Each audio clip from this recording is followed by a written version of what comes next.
Hi, everybody. So Terry Wells Brown here with another episode of the Women of Wine Country show. I appreciate you joining me. I have a fabulous guest today, Miss Jessica Wilson. Right? Wilson, right? Yeah, absolutely. I had a little hot flash when I said Wilson, like. No, that is absolutely correct. And we all know her from Drive Live, her Drive Lives on her City Biz Buzz. And she has the City Biz Buzz, but then it's broken down into all the different cities and towns that she works with. So welcome to the show, Jessica. Thank you. Thank you for having me on. I feel like I've really reached celebrity status. Like I am on Terry Wells Brown's page. Like, what? That's so silly. Oh my gosh. Well, and what people didn't see was the kind of inability to manage technology on my end, because it was a little bit of a hoop jumping to get to this point. Yes, but we're here. We're here. Yeah. And you look gorgeous. I like the hat. Oh, thank you. You know, I just felt like it was a cowboy hat kind of day. You know, I like it. The roots are showing. I've been wearing hats every day or pulling the hair up and back. And so in getting dressed, taking the dogs out to the ranch, I was like, it's a cowboy hat day. So I like it. You know, I have to say, this morning I thought to myself, I kind of feel a little like Hugh Hefner because I'm living in my robe and pajamas. Yes, except you need Playgirl bunnies. Well, I was going to say, I don't have Playgirls, but I do have a plethora of four-legged, fur babies, right? Yes, absolutely. And I have 5 here. So I know I actually was thinking, boy, I've also reached your status because, you have 4, right? I have 4. Yeah. I've got 5 animals running around this house right now, and I'm definitely collecting a farm. So good for you. Good. Did you ever get your pig? No, but that's on the list. Good. So now, do you still have the dreadlocks? You had posted a couple of pictures of the dreadlocks. Yeah, no, I did. And I really liked them, except it didn't take too long to figure out how high maintenance they are. They are, I mean, if you're around a campfire, your hair will smell like it. Then you have to wash them.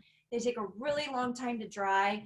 But, I had a really neat time. I made all those extensions by hand out of hair wefts. And, being a hairdresser for 10 years, I crave like a hair every once in a while and doing stuff. So I handmade those and put them in and learned a lot actually doing it. It was kind of fun, but yeah, it was a lot of work.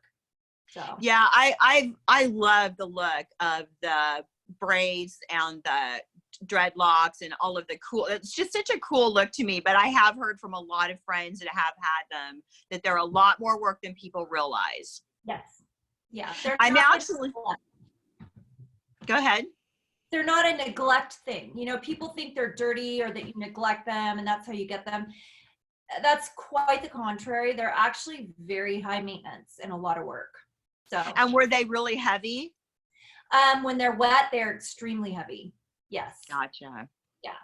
Yeah. So I'm actually writing a new series as a collaboration with some other authors from all over the world. And the series is called Sisters of Sin. And they are a assassin group of sisters. They're not all sisters, they're not blood sisters. They're, loyalty sisters.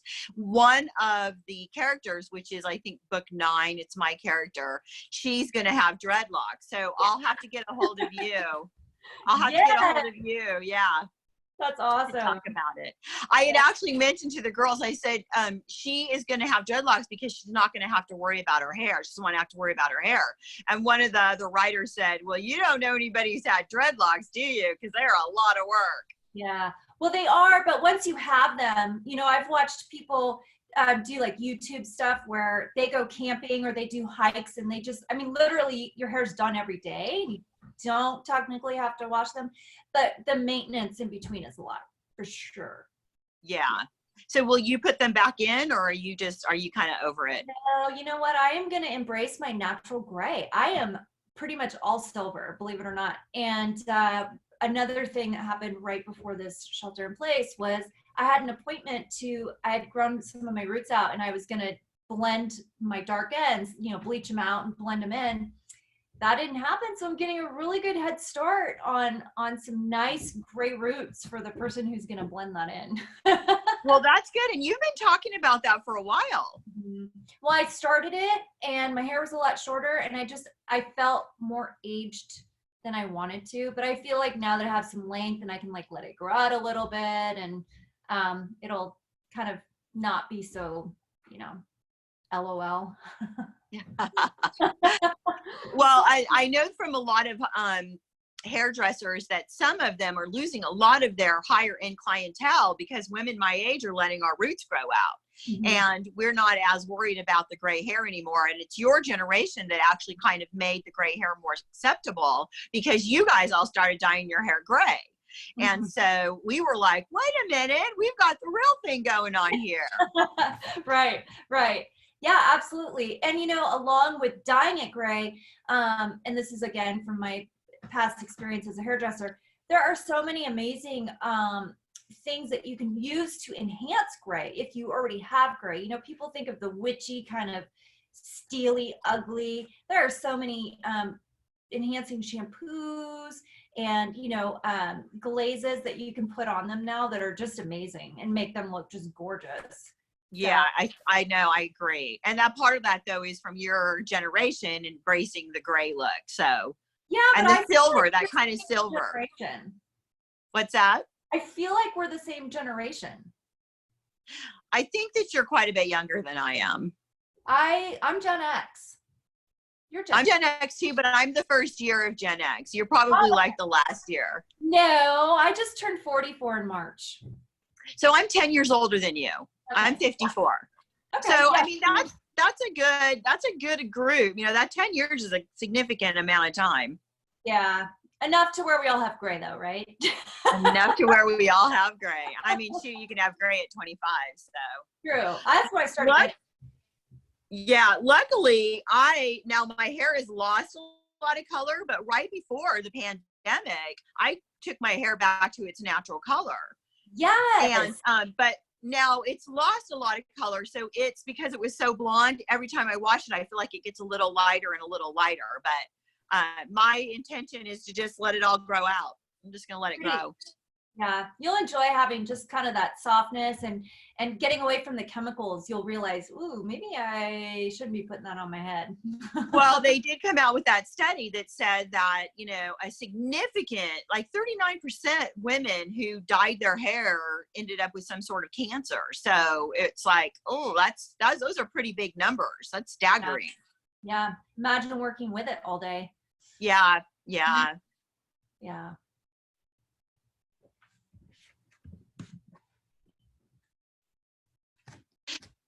Okay, enough about our hair. Now that we've, it's great to have you back on the screen. We're so happy that you're back and that we get to see you. Even if it is kind of in this weird digital age where we're all doing this weird disconnected, interview style. So I remember you when you first started with your cohorts. I think it was it Tiffany Kramer and Michelle?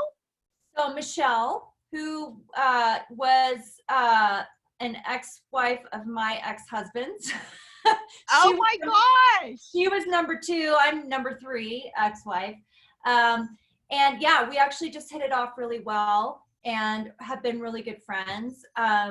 And she was great. I mean, we had great banter, but she also had a ton of stuff. I mean, she's a full-time mom and was going to college online. And she had the course where you literally, as soon as you ended a class, you started again. So she just was like, I don't have time. I can't keep doing this. And Tiffany as well, Tiffany Kammerer, she's same thing, just a lot going on. And it does take a lot of, as you are probably realizing, being in this now and doing all this stuff, it's a lot. There's so much more behind the scenes than anyone can understand until you're actually doing it. Yeah. And so you guys had the first concept when the first season was basically drive live. You guys would drive around town and talk about all of the things that you want to tell us all how that came to fruition for you? Absolutely. So, real briefly to catch you guys up. Hairdresser for 10 years. I ended up having a repetitive strain injury that has pretty much left most of my left 2 fingers right here numb all the time. A lot of pain on and off. So I was at the point where I was dropping brushes, you know, and I mean, you're using hot tools. It's not good. And so I stepped away, and you know, my son lives in Sonoma still. So I had moved back to the Lodi area. I was born here.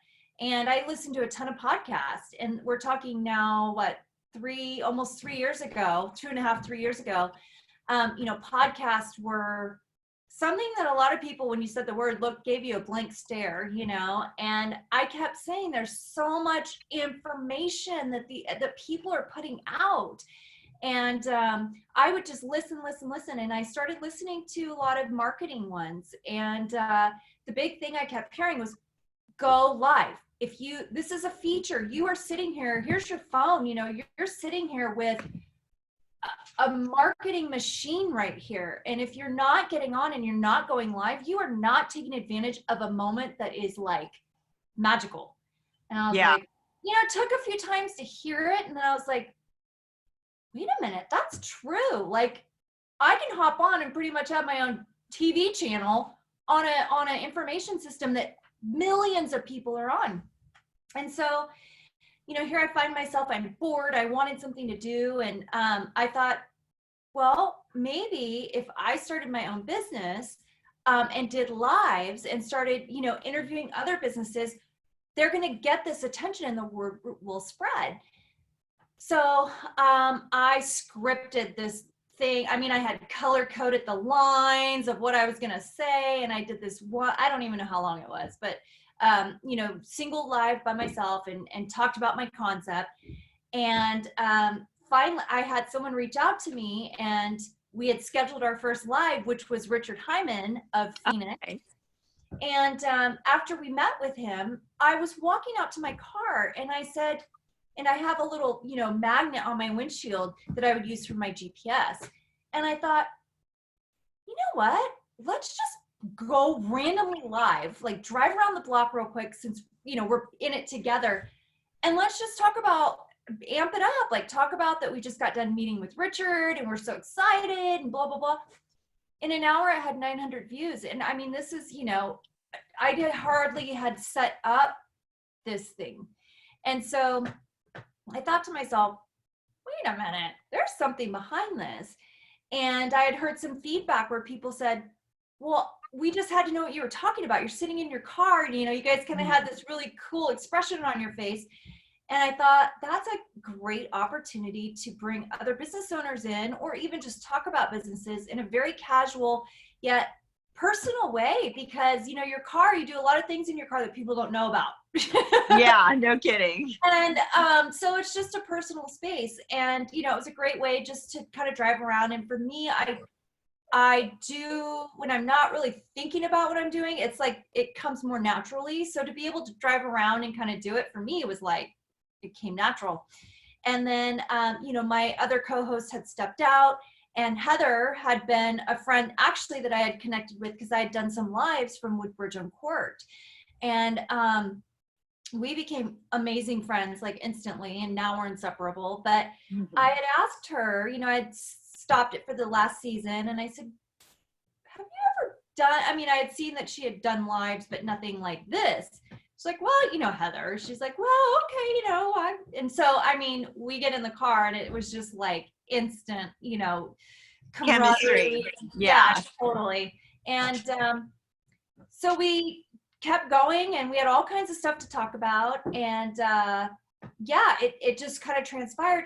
But after a while, as with anything, I like change. I like growth. I like momentum. And I wanted to develop more. But I also knew that there were some things that were changing and I just couldn't put my finger on it. I couldn't tell what the industry was doing, but I knew that kind of the originality of it, I had seen other people starting to do it, had kind of all caught up. And I thought, I just need a break. You know, I brought everybody out to the farmhouse. It was too far for them to drive because I'm out here on the Delta. And I thought, okay, just pause, nobody's going anywhere. I'm not losing my momentum for it.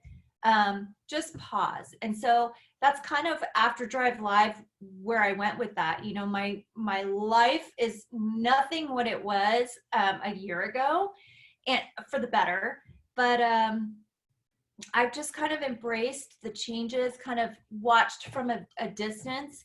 And like you were talking about this new digital age of during the shelter in place,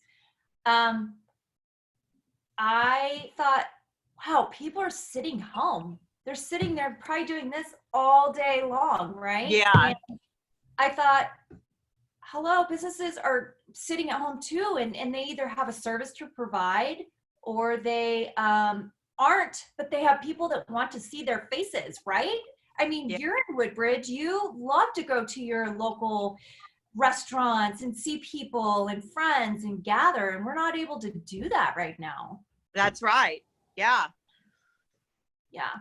So I thought, I'm just gonna start reaching out again. And I was so disappointed. I don't know if you saw my live last week, where the Facebook decided to shut off the invite a friend option. Yeah.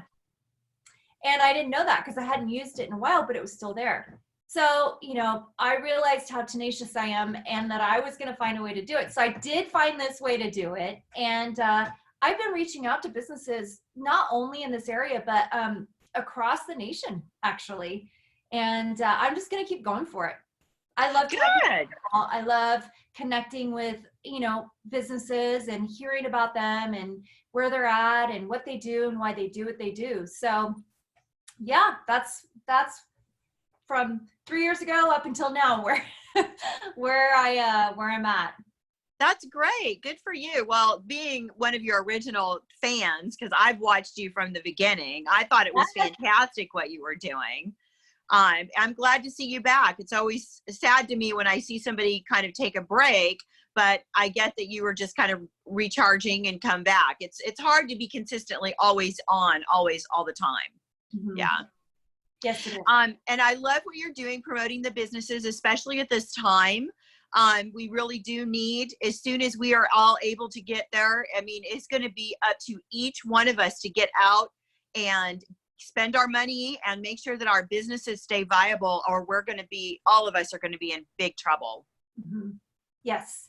Yeah. And, I've been asking during the interviews, definitely that it's, there is going to be a point where people cannot support others financially or, monetarily, but there's other things that we can do. And, I've been saying on these interviews, if you're not in a place to buy from them or go pick up, like Richard yesterday, a pasta and sauce to go kit, ask him if he needs anything. Maybe he needs a roll of toilet paper. I mean, it's not all monetary.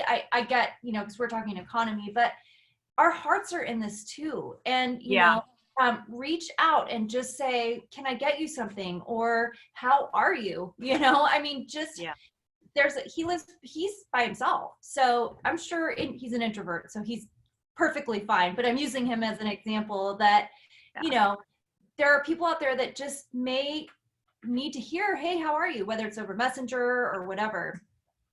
So. Yeah, and no, I completely agree with you. Here in Woodbridge, we have really been watching out for each other, and it's a little bit easier for me to say that here because we are a smaller community and we're a large enough community that we have, things available to us, but we're also a small enough community that we're not so big that we can't all watch out for each other, and we are doing that. And it's unfortunate that this has happened. It's going to change who we are moving forward.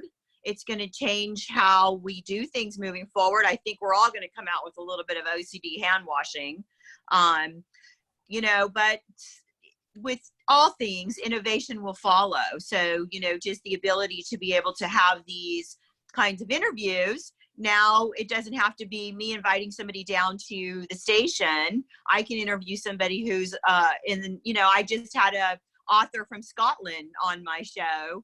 And so it's opened up quite a few doors for me as well. So that's good. I'm glad that some of us are taking advantage of that.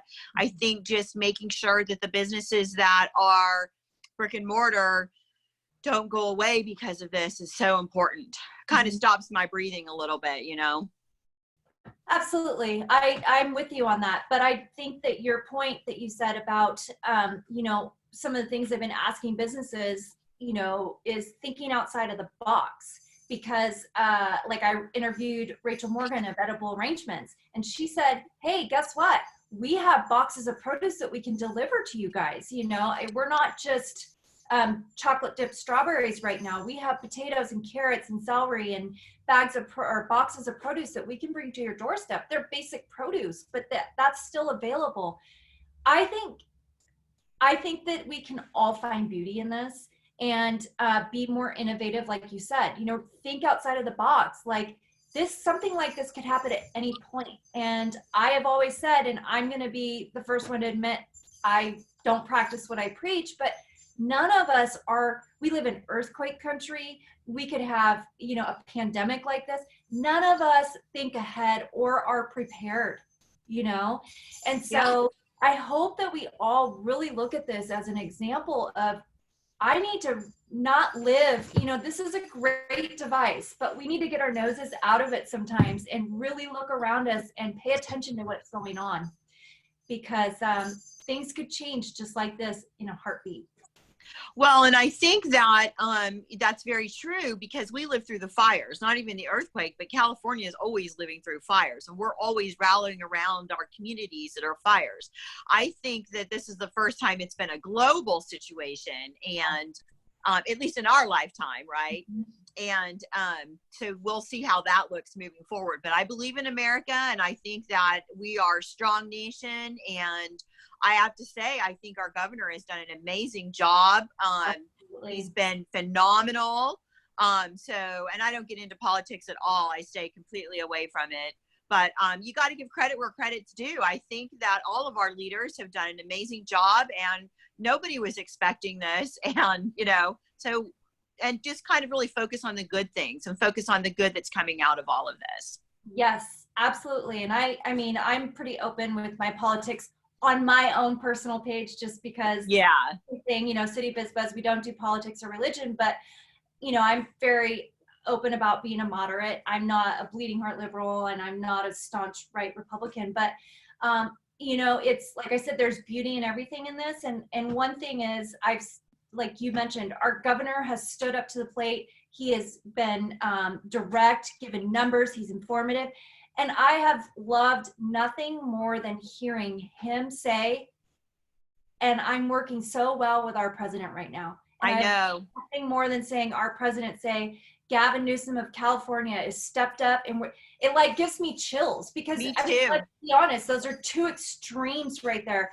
But in the end, we all have to come together, and it doesn't matter what color you support.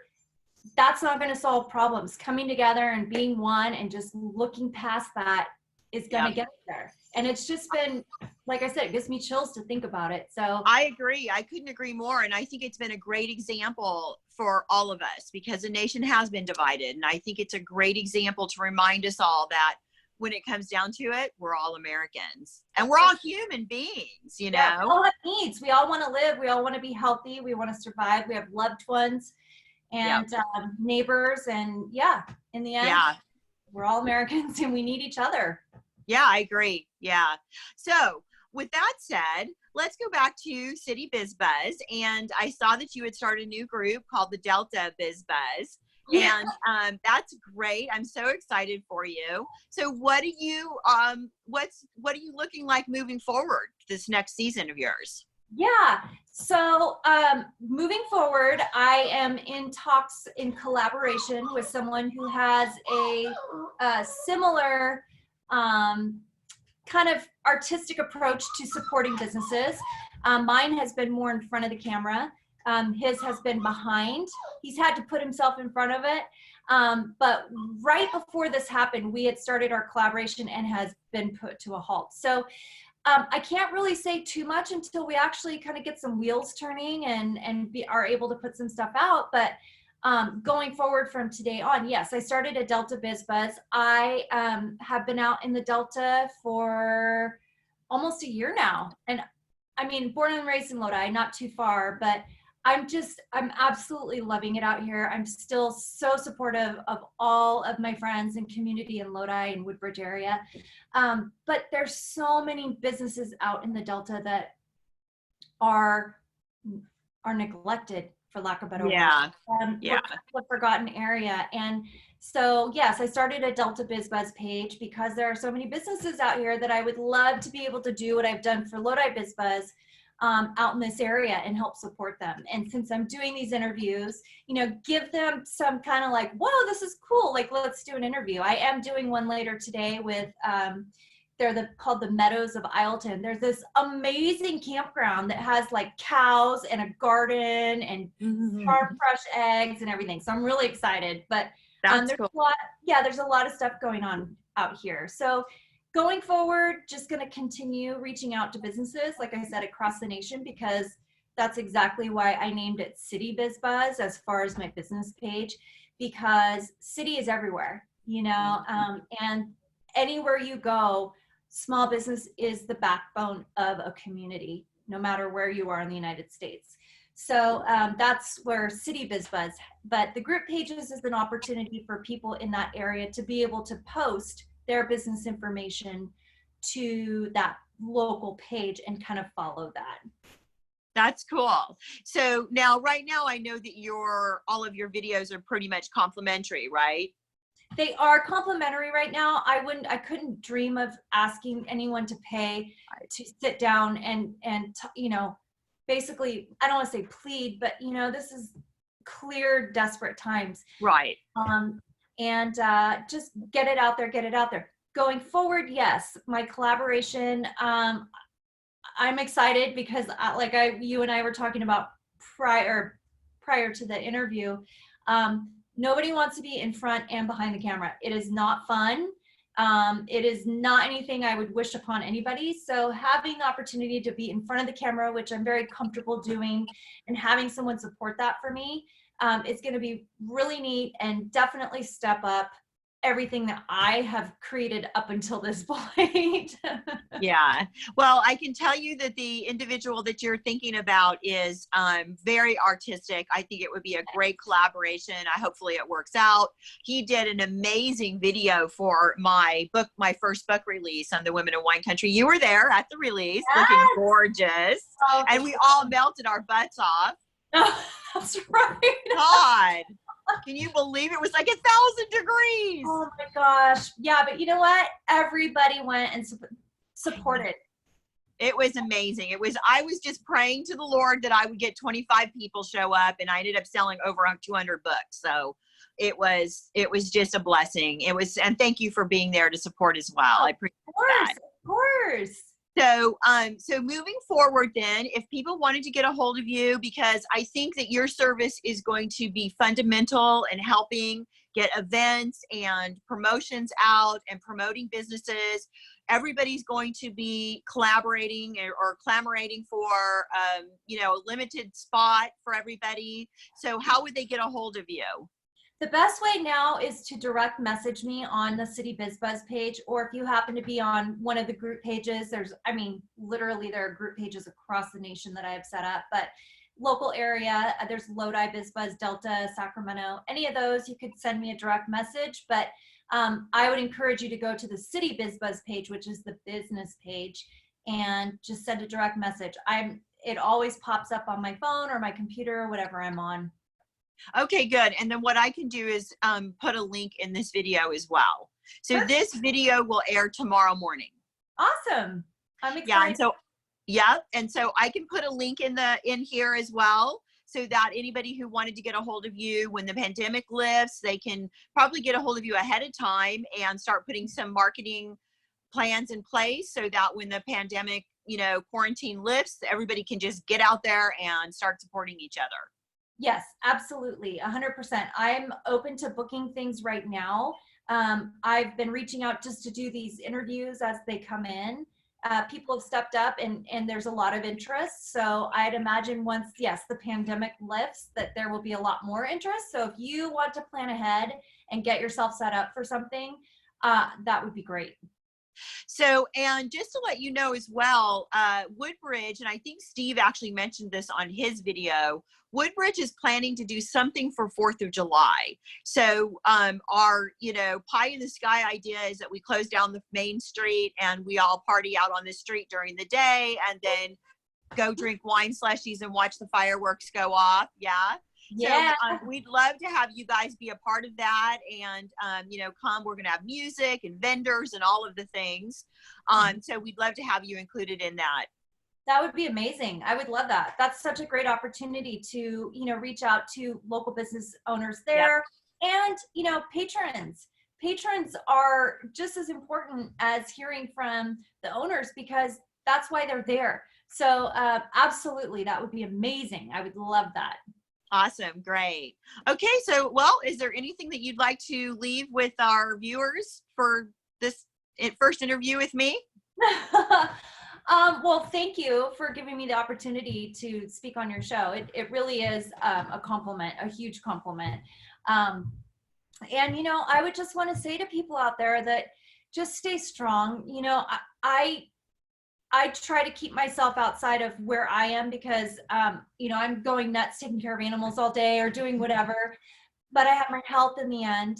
And, I have a 92-year-old grandma who is literally sequestered to her studio apartment room. She's on the 2nd floor of an assisted living building, and we can't even go up to the window or anything and, say hello. So just the fact that we all have our health, and if you don't have your health, just know that there are people out there that are thinking about you and supporting you.